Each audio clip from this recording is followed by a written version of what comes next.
welcome to Polymer Clay TV. Just one big announcement. We have released Polymer Clay Adventure 2016 out into the world, so it is now available for sign-up. So if you're interested in joining us on the Polymer Clay Adventure 2016 virtual retreat, now's the time to get signed up. We have all kinds of prizes we're giving away, and it's going to be a blast. There's 24 teachers this year, including myself and Kira, and just so much to learn, and we hope you'll join us. So today we're going to work on this little project. I had all these leaf molds, and I was like, I can find a way to just easily use all these and make it something really cool. So that was my mission.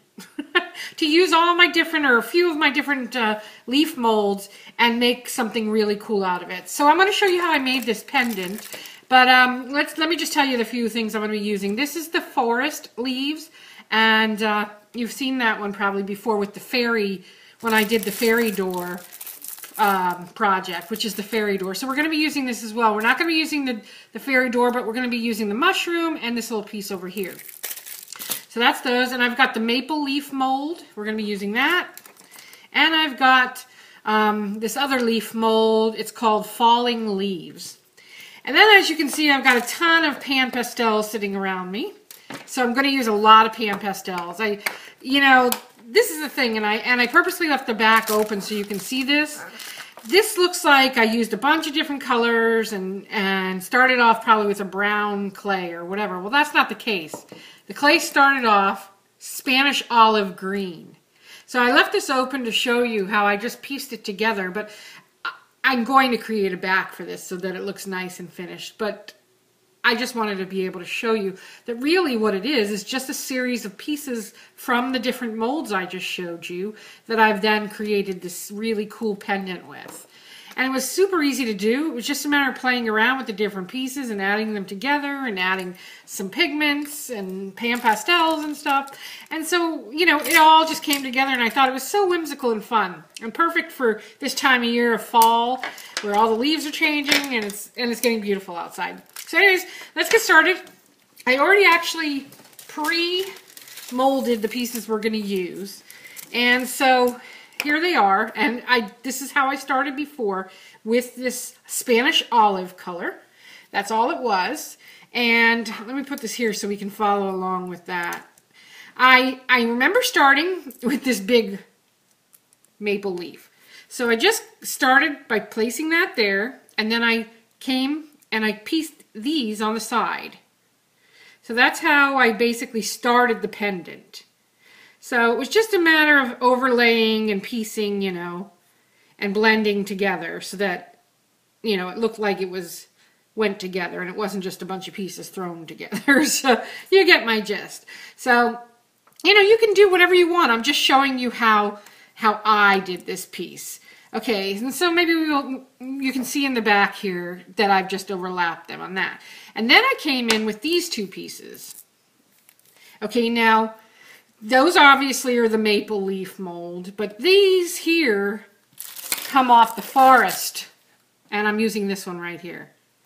And they have a lot of detail, which you'll get picked up when we start to add the pigment to it. So this I wanted to kind of look like it was coming out of there, so I kind of laid those over here and pieced that on.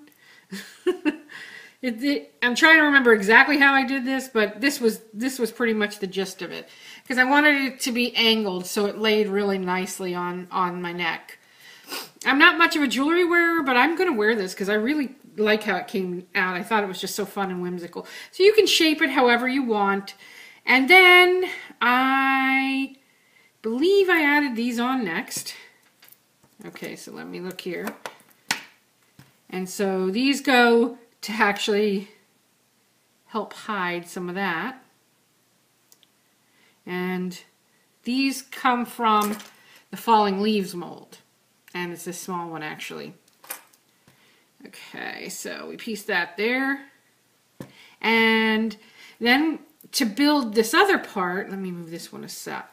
I did 3 and 3. So 3 going this direction that I kind of layered there on top of each other. And 3 going the other Let's see, let's turn it back over so we can see exactly. And so this would turn over, going this way. Okay. And so we're just going to lay these on top of each other like so. And I laid this one on top of that one.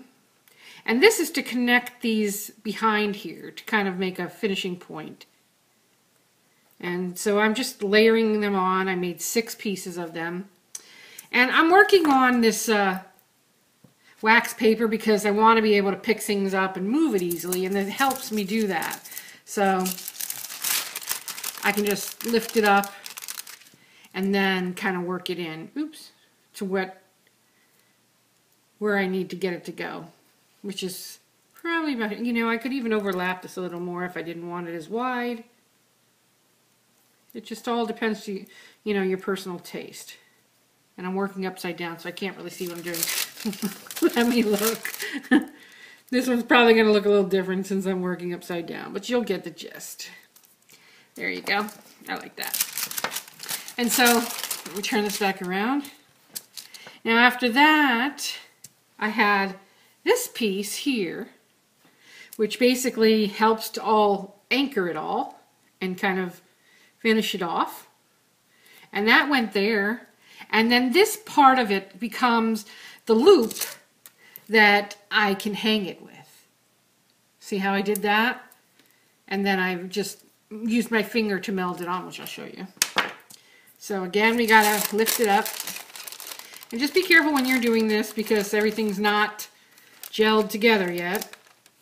You know, so you want to create a loop on the back, like so. So that it then, I'm going to cut off that little piece right there. I don't need that. So now you have an anchor, you know, on which to actually be able to hang it.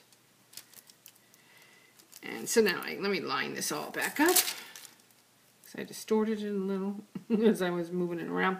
So you do need to be careful as you're moving it, you know, so that you get it to stay nice for you. And so then I came back on top of here, added my little flowers, like so.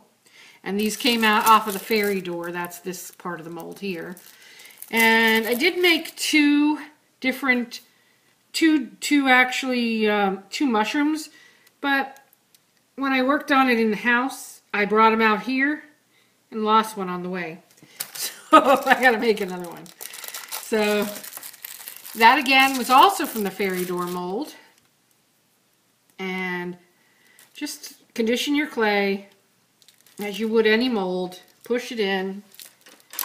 I like to use my rod to help. And then, let me move this a second.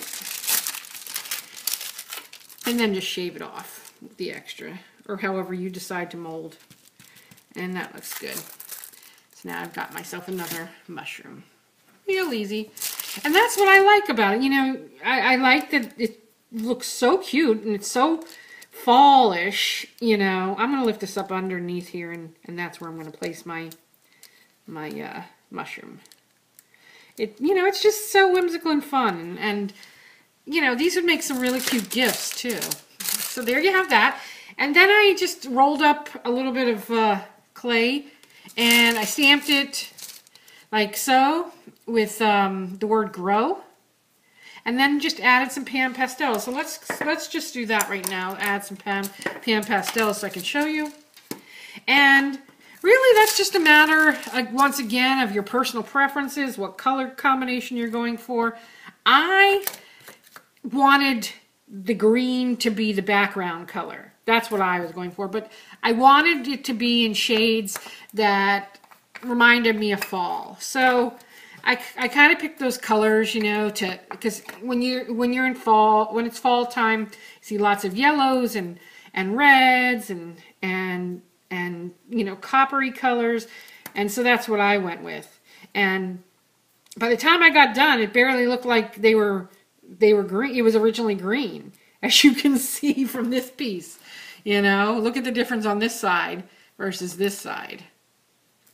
You know, it started out green, but went a whole nother direction with that one. But that's what I like about it. I mean, you know, you could leave it, by all means, you could leave it green. But I really like the idea of you know, decorating it yourself and adding that your own personal touch and what you like. And personally, I wanted something that represented fall. And I know around here, those leaves are coming in, and you know, yellows and reds and oranges and just beautiful, gorgeous colors. And so that's what I did. Now, the red color, you do want to be a little ginger with, because it's very, very, very strong. So, you know, just add little splashes with that, with the red. And then you can come back in and then blend. And you can always go over it, you know, with other colors. There's no rules to this, you know. You just have fun with it and just add until you like it. I liked this purple color. I thought this was so nice. The violet shade. It kind of, to me, I felt like it really helped to finish it off. And I'll show you what I mean by that. I went around on the edges of all the leaves. Okay, and it darkened the edges, but, you know, it's not going to be purple.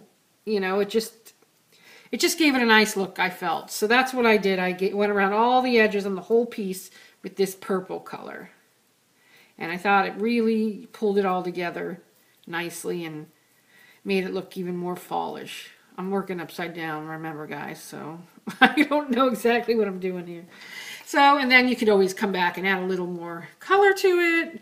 And, you know, it's just a bunch of layers is what I really did. Just a bunch of layers, and really kind of, you know, added my own touch to it so that I wasn't looking at just this green piece of clay that was not exciting to me. But, you know, it had some character and had some fall characteristics. So there you have it. It's that simple. Go ahead and bake this now. You can bake it for about 25-30 minutes at the temperature recommended on the clay. If you wanted to add, you know, the word grow, I just used a little piece of clay and stamped it with the word grow, which I should have right here.